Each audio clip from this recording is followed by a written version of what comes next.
اور مجھے بہت خوشی ہوگی میں آپ کی کمپنی جوائن کروں، بلا بلا بلا بلا، یہ ساری چیزیں آپ نے لکھنی ہوں گی اس میں ای میل میں، اور بہت زیادہ ڈیٹیل میں نہیں ہوتی ای میل جو ہے، وہ بالکل پرفیکٹلی ایکسکلوسیو ہوتی ہے، جس کے ساتھ کنیکٹڈ ہوتی ہے وہی ای میل آپ نے کرنی ہے۔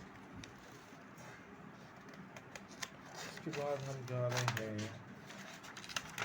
ہمارے لاسٹ پیپر کی طرف، جو ہے اسلامیات۔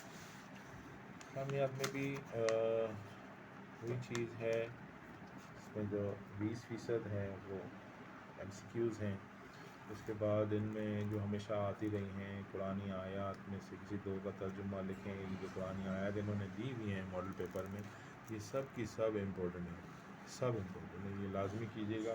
اور اس کے علاوہ جو پاس پیپر میں ہمارے پاس ہیں اسلامیات کے پیپر میں، جو پاس پیپر میں ہمارے پاس جو آئی تھیں، وہ بھی آپ نے لازمی کرنی ہیں، ان کو چھوڑیے گا نہیں، کیونکہ بعض اوقات چیزیں ریپیٹ ہوتی ہیں، تو جب چیزیں ریپیٹ ہوتی ہیں تو وہ پھر کرنی پڑتی ہیں۔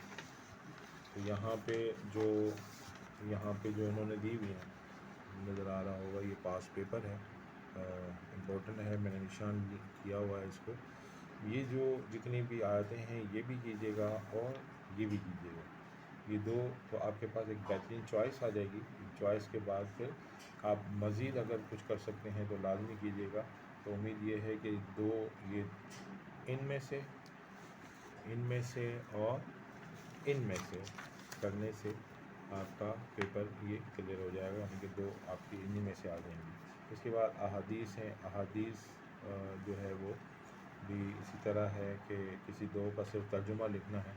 تو عربی یاد رکھیے گا کہ جو ہماری اردو زبان ہے، وہ اردو زبان دو زبانوں سے مل کے بنی ہے، اور وہ ہے عربی اور فارسی۔ یعنی یہ کہا جاتا ہے کہ عربی اور فارسی اردو زبان کے ماں اور باپ ہیں۔ تو عربی اگر آپ پڑھیں گے تو یہاں جیسے خیرکم لکھا ہوا ہے، تو خیر کا مطلب آپ کو پتہ ہے کیا ہوتا ہے، ٹھیک ہے نا؟ تعلم علم سے نکلا ہے۔ قرآن لکھا ہوا ہے، قرآن جیسے قرآن لکھا جاتا ہے، جیسے ہم قرآن کے مطلب سمجھتے ہیں، بڑا اسپیسیفک ہے، ظاہر ہے یہ کسی اور کتاب کو تو قرآن نہیں کہا جا سکتا۔ اور علامہ، یہ بھی آپ کو پتہ ہے کیا ہوتا ہے۔ تو یہ دوسری اس کی جو حدیث ہے وہ دیکھیں، من صام رمضان، اب صوم سے نکلا ہے، ظاہر ہے یہ صام کیا چیز ہے، یہ روزہ ہے، اور رمضان ذکر دے کے انہوں نے اسپیسیفک کر دیا کہ رمضان کا روزہ ہے، تو رمضان کے روزے کے حوالے سے حدیث ہے۔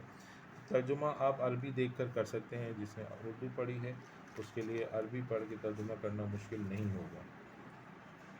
پھر آگے اس کے سوالات آ رہے ہیں، کہ آگے کچھ سوال ہیں اس کے، اولاد کے 3 حقوق، ہجرت مدینہ کے کوئی 3 اسباب، مکی اور مدنی صورتوں کے 3 فرق، پہلی وحی کی آیات، اللہ تعالیٰ سے مدد حاصل کرنے کے کوئی 3 طریقے، تکمیل ایمان کے کوئی 3 اصول، جہاد کی 3 شرائط، عقیدہ توحید پر کوئی 3 اثرات علمی۔ ایک جملے میں تعریف کیجیے، متن حدیث کیا ہوتا ہے، عفت و عصمت، مناقب کیا ہوتا ہے۔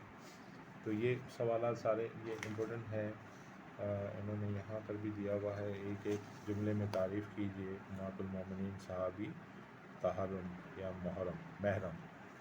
تو اتنا مشکل نہیں ہے، ایزی ہوتا ہے اسلامیات کا پیپر ہمیشہ، لیکن یہ آپ کے نمبرز کو بوسٹ کرتا ہے، ہمیشہ یاد رکھیے گا۔ اور یہ بھی اس کے جو نمبر ہیں ٹوٹل وہ 75 ہی ہیں۔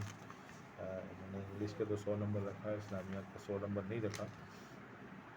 اس کے بعد اس کا حصہ جیم یا سی ہے، اس کا سی پارٹ، وہ آپ کو نظر آ رہا ہوگا ماڈل پیپر کا، سوال نمبر 13 ہے، آیت کا ترجمہ اور تشریح لکھنی ہے، ٹھیک ہے نا؟ ان دونوں میں سے، بلکہ یہ 1 2 3 ہیں، 3 میں سے کسی ایک کا لکھنا ہے، آپ کے پاس 2 کی چوائس ہے تو آپ لکھ سکتے ہیں۔ اس میں سے کوشش یہی کیجیے گا کہ جو چھوٹی آیت ہے یا جو چھوٹی صورت ہے وہی اٹھائیں اور اسی کا ترجمہ اور تشریح لکھیں۔ اسی طرح کسی ایک کا ترجمہ اور تشریح حدیث کی کرنی ہے، وہ بھی آپ کسی چھوٹی حدیث کی ہی ترجمہ اور تشریح کیجیے گا تاکہ آپ کو نمبر مل سکیں۔ اللہ پاک سے امید ہے انشاءاللہ سارے ہمارے جتنے بھی اسٹوڈنٹ ہیں، بچے ہیں، وہ